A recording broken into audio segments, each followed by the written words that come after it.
Antacids వాడటం వలన ఫ్యూచర్లో ఏమన్నా ప్రాబ్లం ఉందా? యాంటాసిడ్స్ యూజువల్గా మనము షార్ట్ టర్మ్ కోర్స్ కోసమని ఇస్తాము.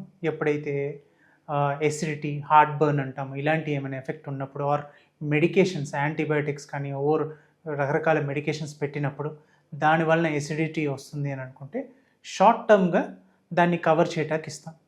ఇదే కనుక ఇవి లాంగ్ టర్మ్లో వాడినట్టయితే దానివలన చాలా ఇబ్బందులు వచ్చే అవకాశం ఉంది.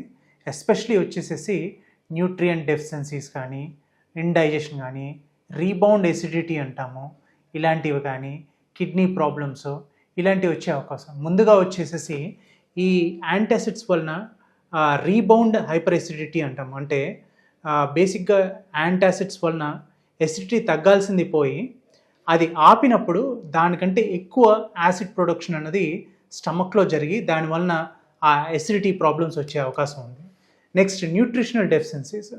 So acid environment is required, ఎందుకంటే కొన్ని న్యూట్రియంట్స్ అబ్జార్ప్షన్కి అది దోహదపడుతూ ఉంటుంది. అండ్ ఇంకోటి అది ఒక ప్రొటెక్షన్ లాగా కూడా వస్తూ ఉంటుంది.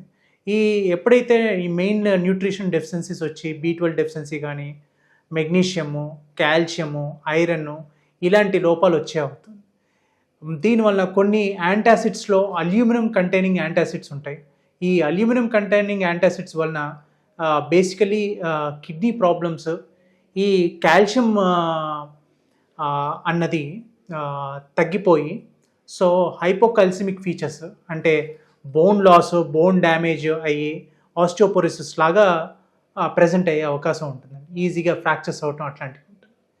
ఇంకొకటి వచ్చేసేసి ఈ అల్యూమినియం కాకుండా కాల్షియం బేస్డ్ ఏవైతే యాంటాసిడ్స్ ఉంటాయో అవి ఎక్కువ మోతాదుల్లో తీసుకోవటం వలన కొన్నిసార్లు కిడ్నీ స్టోన్స్ అలాంటి ఫామ్ అయ్యి కిడ్నీ డ్యామేజ్ అయ్యే అవకాశం కూడా ఉంటుంది.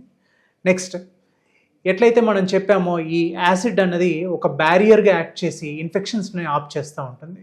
ఎప్పుడైతే ఇలాంటి డ్రగ్స్ లాంగ్ టర్మ్లో తీసుకుంటామో వాటి వలన ఈ ఇన్ఫెక్షన్స్ ఈజీగా మనకు వచ్చే అవకాశం, ఎస్పెషలీ రెస్పిరేటరీ కానీ, గ్యాస్ట్రోఇంటెస్టైనల్ ట్రాక్ కానీ, అండ్ ఈ యూరినరీ ట్రాక్ ఇన్ఫెక్షన్స్ కానీ ఇలాంటివి వచ్చే అవకాశం ఎక్కువ ఉంటుంది.